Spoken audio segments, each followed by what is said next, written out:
Esses são os culpados antes de nascer. E estas são as suas faces. A face de uma injustiça provocada por um sistema sobre o qual pouco entendem. Estar preso sem ter cometido o crime que se é acusado. Apanhei, fiquei sentado no chão algemado. Justiça que tarda e falha. Estamos nos aproximando do local onde os motoboys acusados foram abordados por policiais. Uma justiça para ricos e outra para pobres. Só porque a pessoa é pobre, mora na favela. Até que ponto o reconhecimento de testemunhas é confiável? Na hora ali, a vítima fica assustada mesmo. Então viu, falou, é ele. E acabei sendo condenado. A prisão e suas transformações radicais. O que as grades podem fazer na mente de uma pessoa? Um ser humano que está pagando por algo que não cometeu. Que tipo de impacto a acusação e a prisão tiveram na sua vida? Humilhações. Todos os policiais ficavam rindo da minha cara. Constrangimentos. Ah, ladrão. Você é ladrão. Acusações sem provas. Eu via monstro, assassino. Castigo sem crime.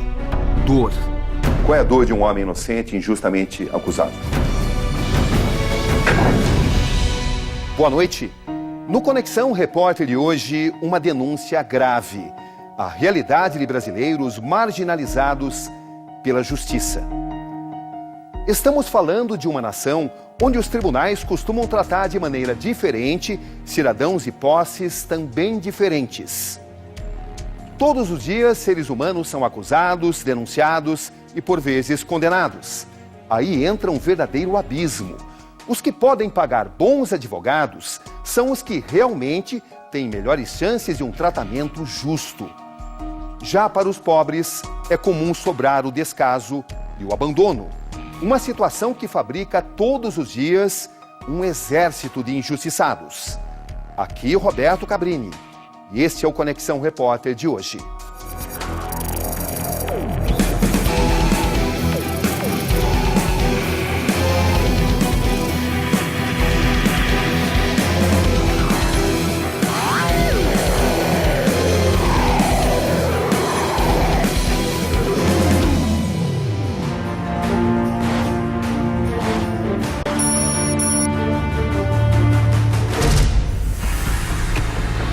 Muros e grades intransponíveis, corredores escuros, celas apertadas, convivência com os mais perigosos criminosos e criminosas. As cadeias superlotadas também abrigam um tipo especial de prisioneiro: os inocentes, os que nunca são ouvidos. A justiça prega que todo acusado é inocente, até que se prove o contrário. Mas na prática, muitas vezes, prende-se primeiro para depois investigar. O caso da mamadeira.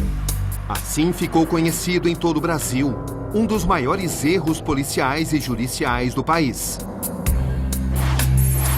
Daniele foi presa sob acusação de ter colocado cocaína na mamadeira da filha Vitória, de 1 ano e 3 meses de idade, e provocado a morte da criança. Presa durante 29 dias, Daniele sofreu agressão física das presas, ficou em coma e perdeu parte da audição e da visão do lado direito. Conclusão da justiça 2 anos depois. Daniele é inocente. Sequelas para sempre. Taubaté, Vale do Paraíba, a 130 quilômetros de São Paulo.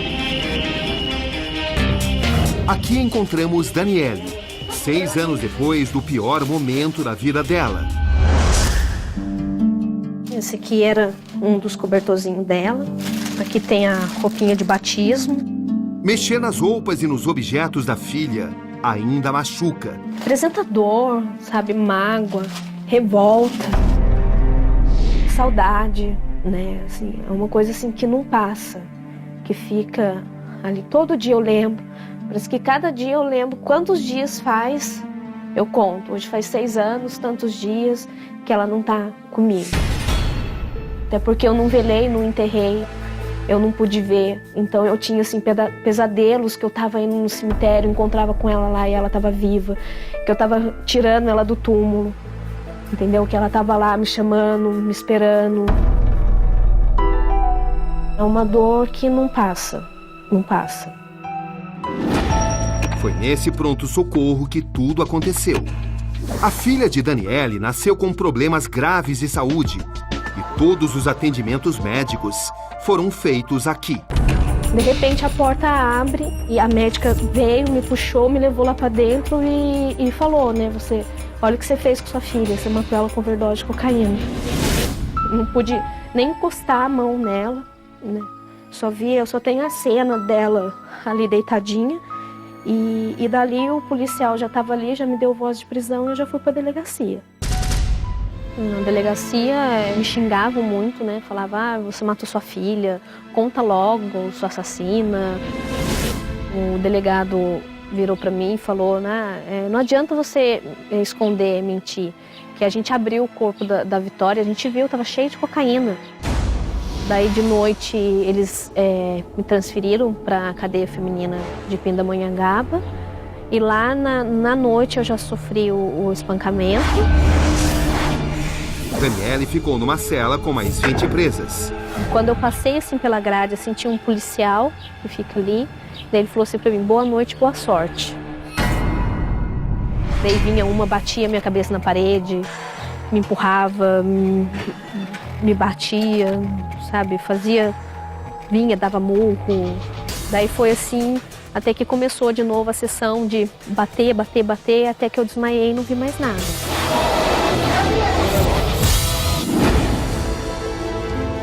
Esse foi o juiz responsável pela liberdade de Daniele.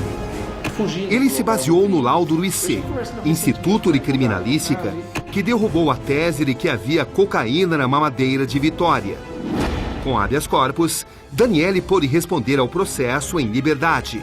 Foi uma decisão que, ao longo do processo, mostrou-se aparentemente precipitada. Foi, na realidade, uma opção.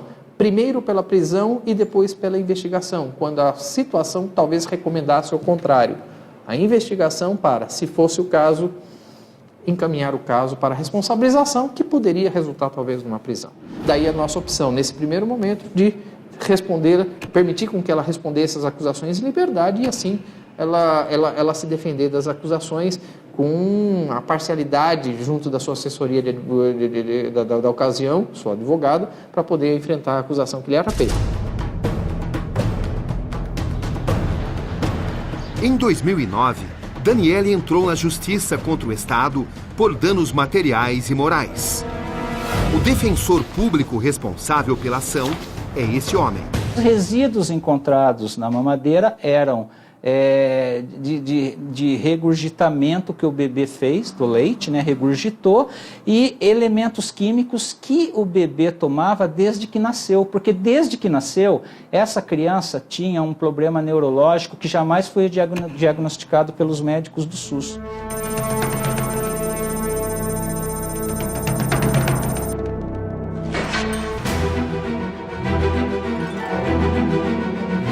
Sem conseguir trabalho, Daniele tenta levar a vida adiante, ao lado de seu filho de 9 anos. Para ele, assim, foi difícil, sabe? É difícil até hoje. Ele faz tratamento, né? Toma remédio, ele passa por psicóloga. A gente teve muito trabalho com ele na escola. Os amiguinhos apontavam e ele batia, sabe? Falava pra ele, sua mãe é um monstro. Eu vi sua mãe na televisão, né? Ela matou sua irmã, né? E daí ele saía batendo. Daí até ele entender que, né? Daí conforme foi passando o tempo, a gente foi conversando com ele, a gente foi explicando, daí eu fui explicando pra ele o que aconteceu, que eu fui presa, mas tudo numa linguagem que ele pudesse entender. Até que se prove o contrário, qualquer pessoa é inocente, né? Então, assim, eu fui julgada e condenada antes até de um laudo sair. Então, para mim é muito difícil isso. tiraram, né, uma parte de mim. Por mais que eu fale hoje que eu tô bem, que eu tô feliz, eu nunca vou ser. Eu nunca vou ser feliz por completo, porque uma parte de mim foi embora.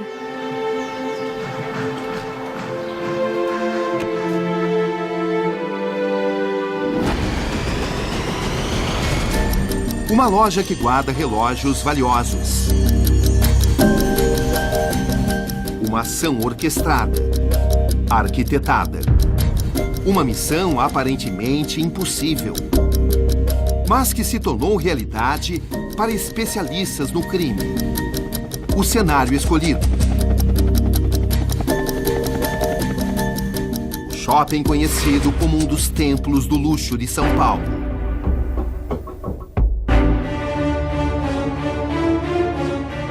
Odair, Marcelo, dois rapazes e um mesmo drama. Provar para a justiça que eles não participaram do célebre assalto dos relógios Rolex em um shopping de São Paulo. Um plano bem ensaiado, um esquema muito bem montado. O primeiro grupo entra no shopping a pé pela entrada de pedestres. Pega o elevador e segue direto para o piso onde fica a loja. As câmeras de segurança registram tudo. Enquanto isso, 4 homens a bordo de um carro roubado estão na garagem do shopping. Repare no relógio da câmera.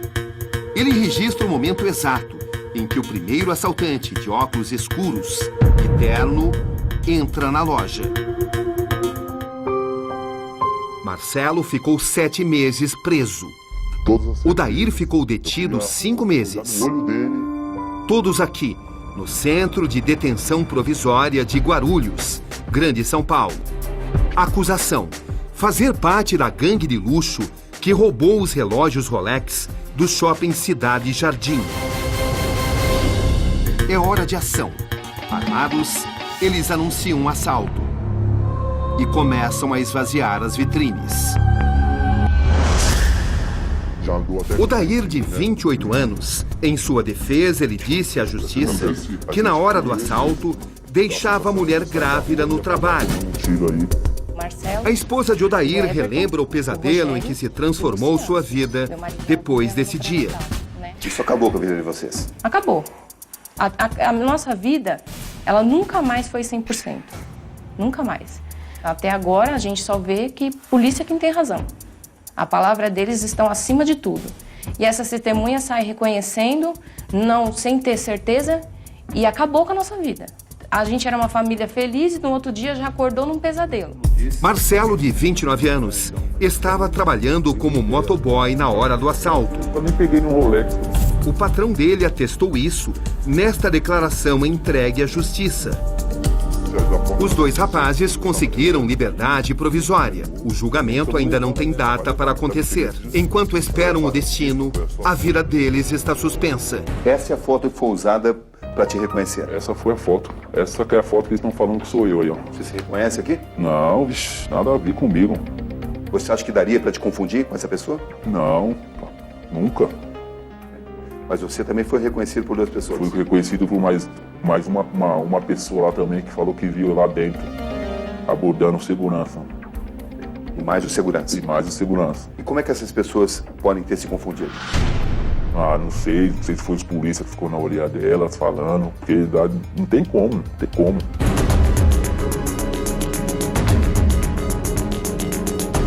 Você se considera vítima de discriminação? Considero. Muita discriminação. Até hoje.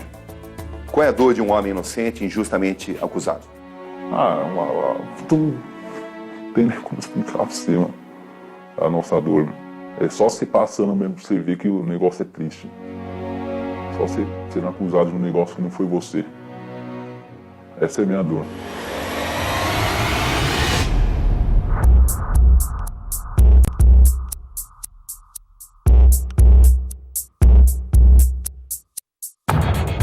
Os criminosos seguem em um carro roubado até o bairro do Socorro, zona sul da capital, onde abandonam o veículo e fogem.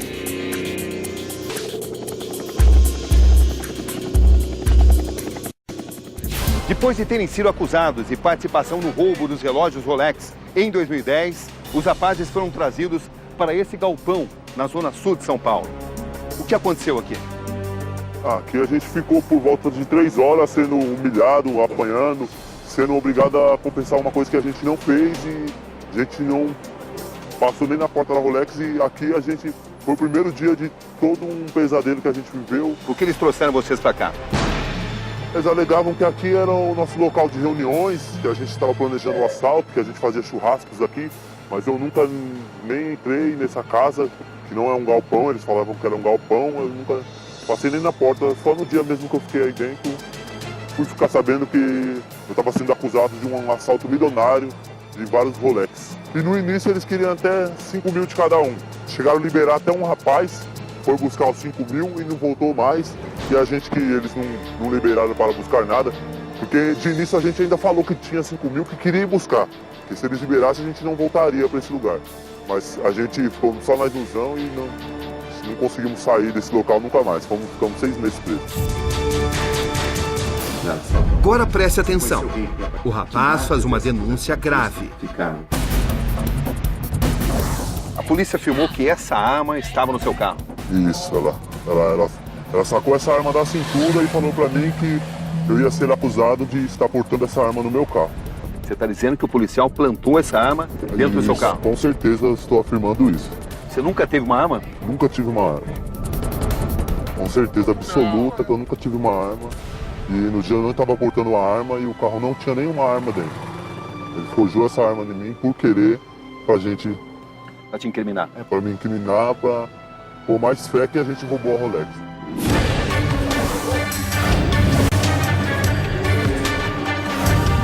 Kátia Martins. Delegada, 20 anos de carreira. Kátia é filha e neta de policiais civis. Uma especialista em investigar quadrilhas ligadas ao tráfico de drogas e roubo a bancos. Titular da 6ª Delegacia de São Bernardo do Campo, foi ela responsável pela investigação do roubo dos relógios Rolex. A delegada afasta a denúncia de que uma arma teria sido plantada para culpar os rapazes. Essa história da arma ter sido plantada também, eu não vejo muito bem qual o intuito nosso de plantar uma arma em cima de quem não deve. Sabe, nós não ganhamos nada. O trabalho da polícia, nem da civil e nem da militar, não é perseguir pessoas e cidadãos inocentes. Muito pelo contrário. A nossa sorte mesmo é que os verdadeiros culpados foram presos e, pelo menos nessa parte, eles foram honestos e falaram: foi a gente, os rapazes estão presos inocentes, não tem nada a ver com isso. Esse desembargador aposentado foi juiz durante 20 anos. Hoje trabalha como consultor jurídico. Já escreveu vários livros sobre erros judiciais. Para ele, uma investigação nunca deve ser baseada apenas no reconhecimento de testemunhas, como acontece no Brasil. Como é que você reconhece? A estatura, a cor da pele, o tipo de cabelo, cor dos olhos, talvez, óculos ou não óculos, etc. Então, se aquele que cometeu o crime comparecia à delegacia com a cabeça raspada, quando ele assaltou, ele estava com o cabelo comprido. Sem óculos, ele usava óculos. Com uma roupa, como é que a vítima vai reconhecer? Em compensação, se aparecer alguém que estava usando o tipo de cabelo, o tipo de roupa, o tipo de óculos, e não é o verdadeiro, ela reconhece, foi esse. Então, isso é muito difícil. A pessoa está tão indignada que ela quer porque quer que apareça um culpado. Ponto.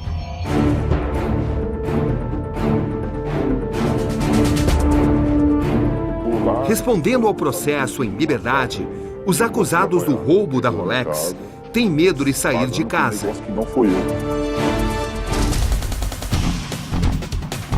Estamos nos aproximando do local onde os motoboys acusados foram abordados por policiais. Para eles, o pesadelo ainda não acabou. O que aconteceu contigo quando você estava se aproximando desse local? eu parei no posto, abasteci o meu carro. Quando eu saí do posto, 2 rodas na rua, vinha vindo uma viatura. Aí olhou pra gente, jogou o farolete na gente, viu que tava eu e meu primo. Os 2 foram abordados, os policiais perguntaram quando a gente saiu da cadeia. A gente tentou explicar que a gente foi preso, mas a gente era inocente e já não teve explicação. Mandaram a gente encostar um pouco mais à frente, lá onde estava escuro, na parte mais escura, e falou que se a gente acelerasse o carro a gente podia tentar fugir, mas eles matariam a gente. Isso, já desceram, já começaram a me revistar e já me deram 4 socos de trás para frente aqui no meu queixo. Aí eu já vi que não era uma abordagem normal. Aí eles pararam bem nesse local aqui. Olha, falaram a gente bem aqui, ó, nessa casa aqui, ó. Aqui nessa casa? É, naquela casa marrom ali. O que aconteceu nesse local? Nesse local, os policiais da rota colocaram a faca na minha barriga e a todo momento ameaçando que ia enfiar a faca na minha barriga, que ia me esfaquear, que eu tinha um 5.7. Se eu tinha uma arma, eu falei que eu não tinha. Eles falaram que queria uma arma. Aí falou assim, pra eles botarem uma fé, pega a algema lá, vamos algemar eles, vamos dar um rolê com eles na Zona Leste. Aí a gente já não sabia mais o que fazer, a gente queria correr, queria gritar, mas não tinha o que a gente fazer. A gente ficou nesse sufoco 40 minutos sendo constantemente ameaçado de morte, falando que a gente era o 5.7, que a gente ia morrer, que daquele dia a gente não passava. Você tem certeza absoluta de que essa abordagem dos policiais está relacionada à acusação dos relógios Rolex? O policial deixou bem claro que ele não gostava de mim, que ele viu eu na televisão como eu fui acusado de ter roubado, e ele falou que não gostava de mim porque eu dei tiro. Eu roubei a relojoaria e ainda dei tiro. Quantos policiais se abordaram? 4 policiais. Que policiais eram esses? 4 policiais da rota, da Hilux da rota.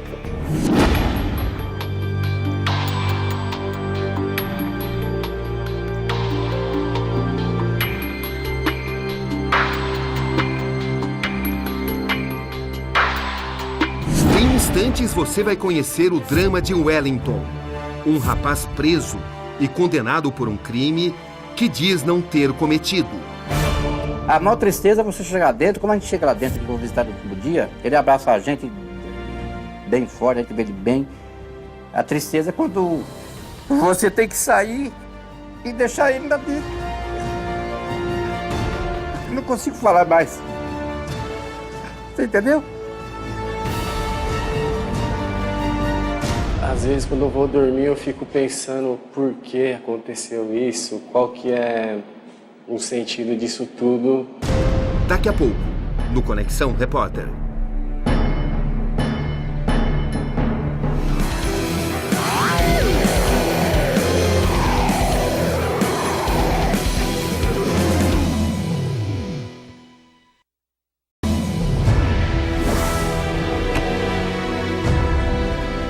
O Conexão Repórter está de volta com o documentário Culpados Antes de Nascer.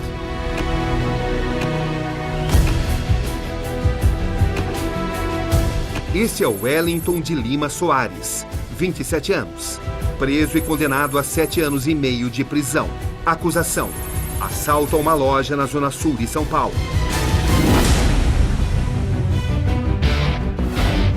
Vila Joaniza, extremo da Zona Sul de São Paulo. Uma loja sem fachada, com produtos de todos os tipos. Um vai-vem de policiais. O relógio da câmera de segurança marca 13 horas e 24 minutos. Bandidos armados entram na loja e anunciam um assalto. Um carro manobra na calçada. 1 minuto depois, os assaltantes saem com aparelhos de televisão e deixam a loja.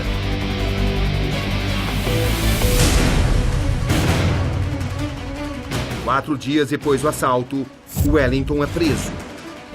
O dono da loja o teria reconhecido como um dos assaltantes. 4 meses depois de preso, ele é condenado a 7 anos e meio de prisão. Para a justiça, ele é culpado. Para a família, é mais um caso de erro judiciário. Mais um caso em que um rapaz pobre da periferia paga por um crime que não cometeu. No dia e hora do assalto, Wellington estava acompanhando a mãe em um atendimento médico neste hospital de Caieiras. O policial já chegou falando pra ele que o carro dele estava envolvido num assalto, entendeu? No dia 4, e que ele teria que acompanhar eles até a delegacia. Quando nós chegamos, eles falaram que a vítima já tinha reconhecido ele, mas só que eu cheguei lá, não tinha vítima, não tinha ninguém.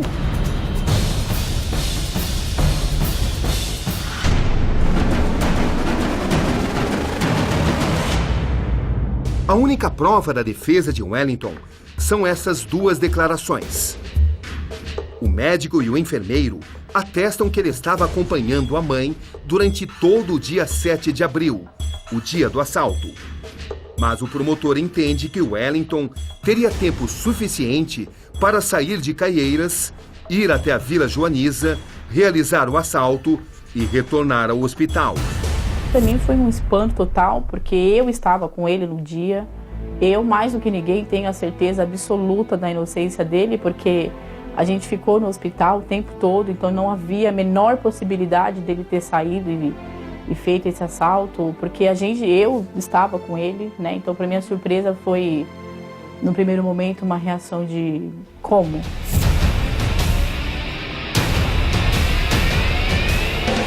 E o que me dói mais é de saber que a sentença dele tem a mesma data da certidão de nascimento do meu filho. Porque a sentença dele saiu 16 de agosto. Meu filho nasceu dia 16 de agosto. Oi, amor.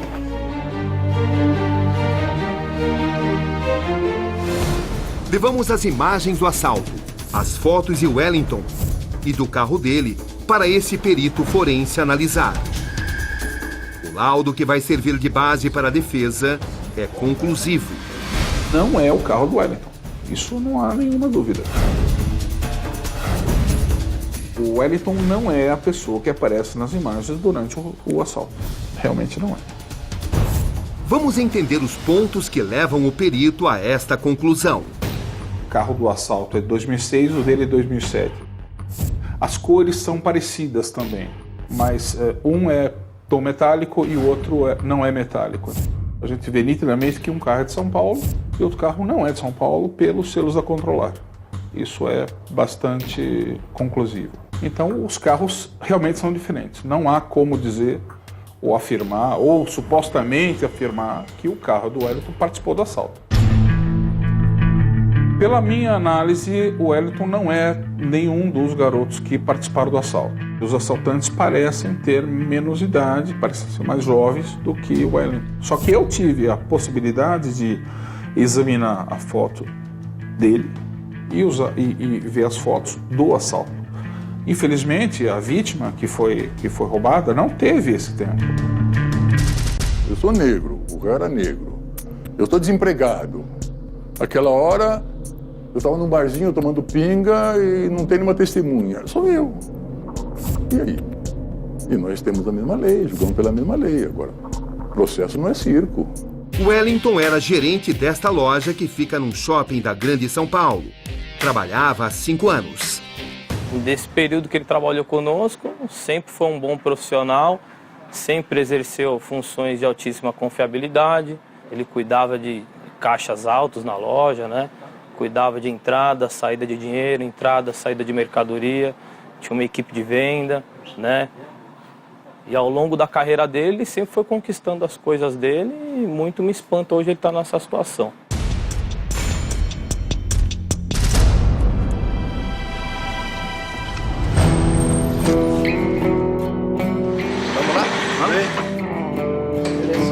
Toda sexta-feira à noite é a mesma rotina. A família prepara a comida que vai levar na visita a Wellington. Aqui é o arroz, entendeu? Ele pede com feijão, a carninha. Vou preparar o café. O café vai pro presídio. Eu devia estar preparando aqui agora um churrasco para nós. Não um café para ele passar a noite inteira naquela tristeza lá. Toda sexta-feira, isso é um calvário.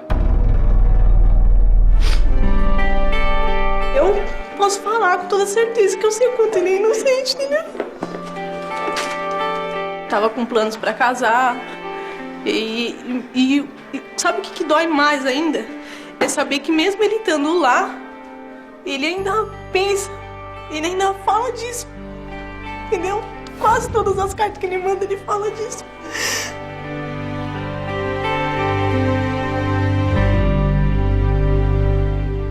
Já é 11h05 A gente da tá noite. atrasado já. Atrasado. E a gente já tá saindo pra mais uma rotina de estar visitando o Wellington no CDP de Diadema.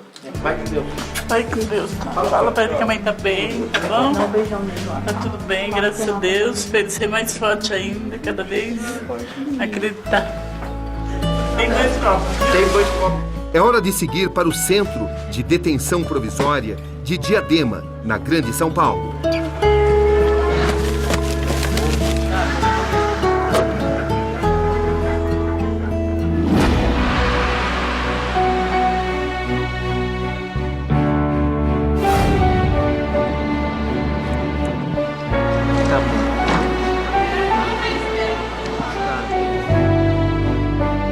Agora é 1h20, então é de sexta para sábado e estamos aguardando aí, né? Madrugada gelada, frio pra caramba, pra poder realmente dar ver meu irmão, poder dar um abraço nele, saber como que foi a semana, levar as notícias da família.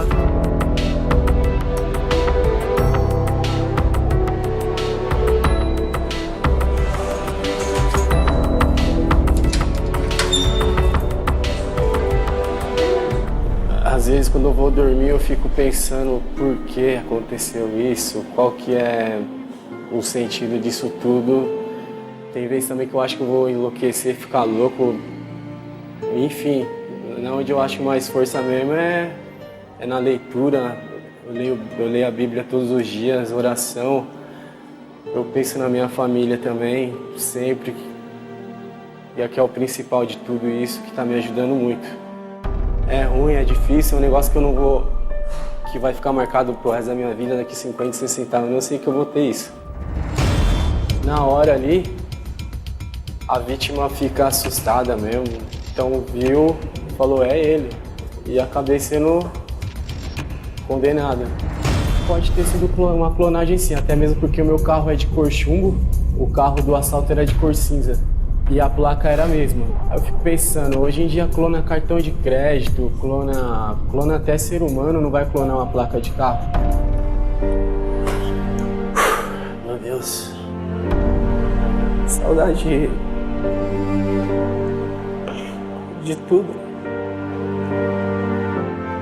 Da minha mãe, da minha noiva, dos amigos, as coisas que eu fazia, futebol, um passeio que eu ia sempre.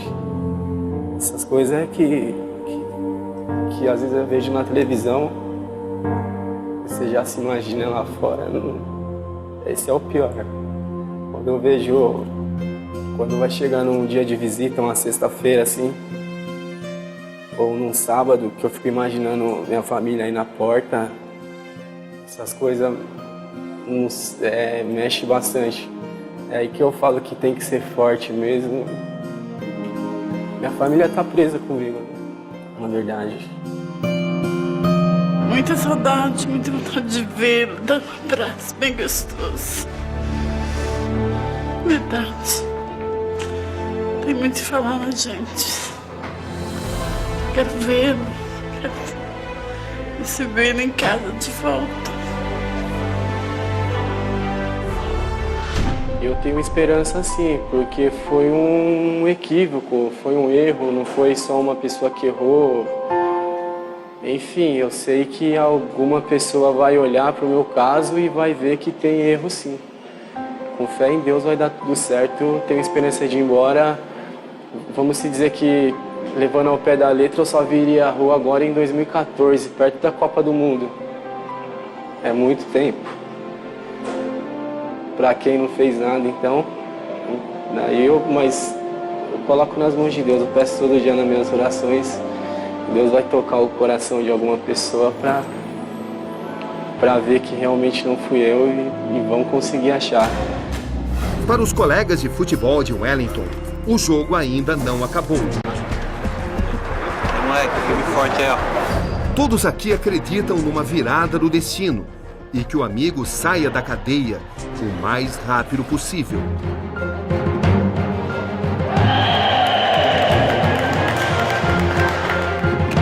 A seguir, 2 amigos, 2 acusações. Roubo de um BMW. O pessoal, para fazer uma afirmação dessa, tem que ter muita certeza, não pode ter nenhuma sombra de dúvida. Um momento desse, ela acaba destruindo uma vida, uma família.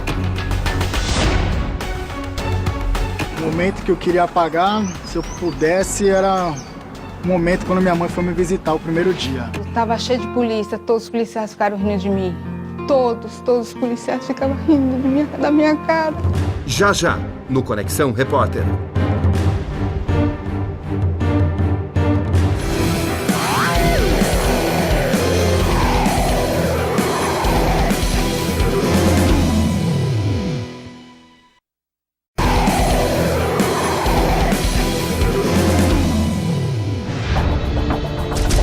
O Conexão Repórter está de volta com o documentário Culpados Antes de Nascer.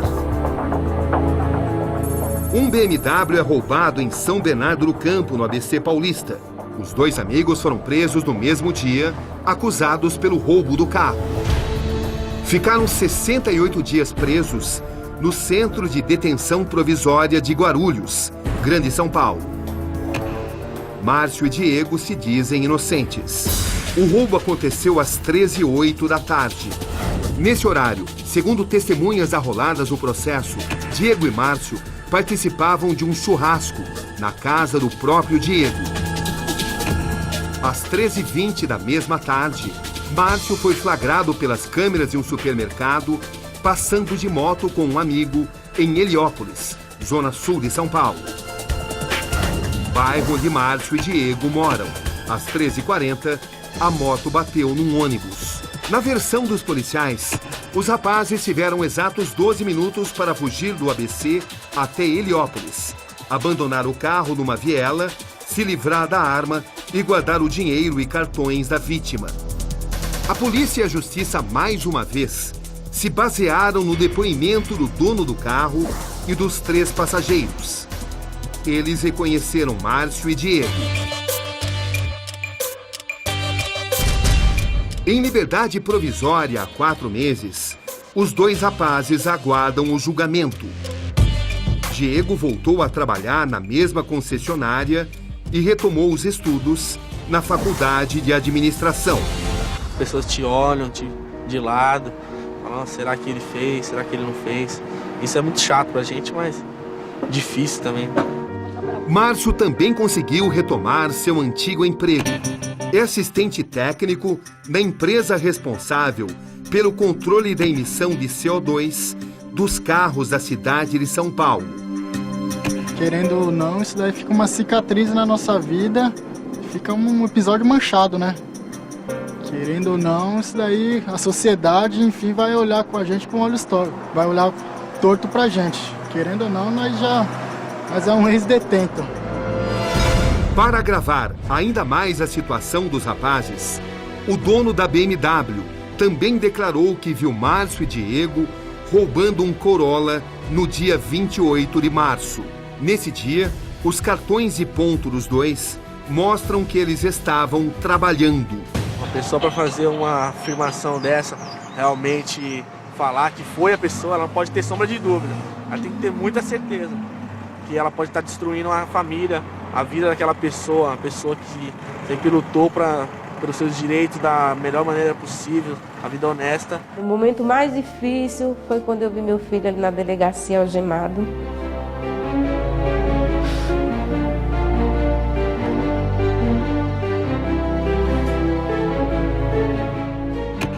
E foi ali levado como, sabe, sem dó e sem piedade, assim. Esse foi o momento mais marcante, assim, que ficou. Tenho medo da polícia. Tenho, porque eles prenderam meu filho sendo acusado de roubo. E meu filho nunca roubou. Meu filho nunca roubou. Eles pegaram meu filho todo quebrado e jogaram numa cadeia.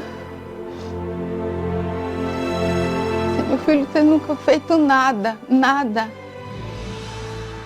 Eu acho que, sabe, não é só meu filho, tem mais gente que está acontecendo isso.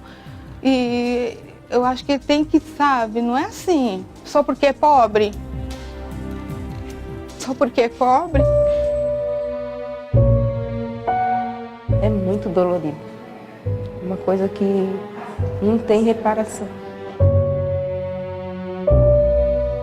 Quando ele for abordado, ele vai falar que ele é um ladrão, né? Porque tá lá registrado que ele é um ladrão, né?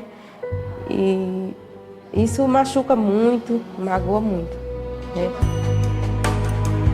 Eu acho assim, a gente tem que acreditar, porque é o que vai salvar, sabe? É o que vai dar liberdade para meu filho, a justiça. Eu tô esperando. Filhos e mães unidos na dor, unidos na esperança que a justiça tarde, mas não falhe.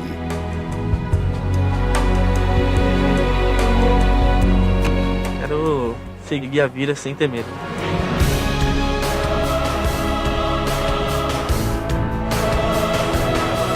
Que a sina dos brasileiros culpados, antes de nascer, um dia termine.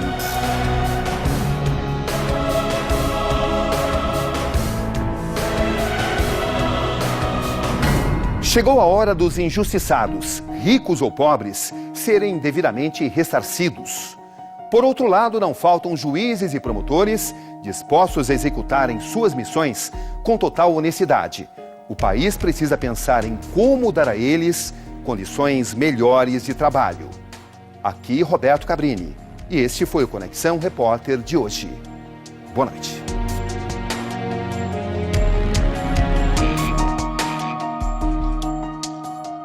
Qual é o maior time do futebol brasileiro de todos os tempos? Acesse o site www.sbt.com.br/o maior time brasileiro e dê o seu voto.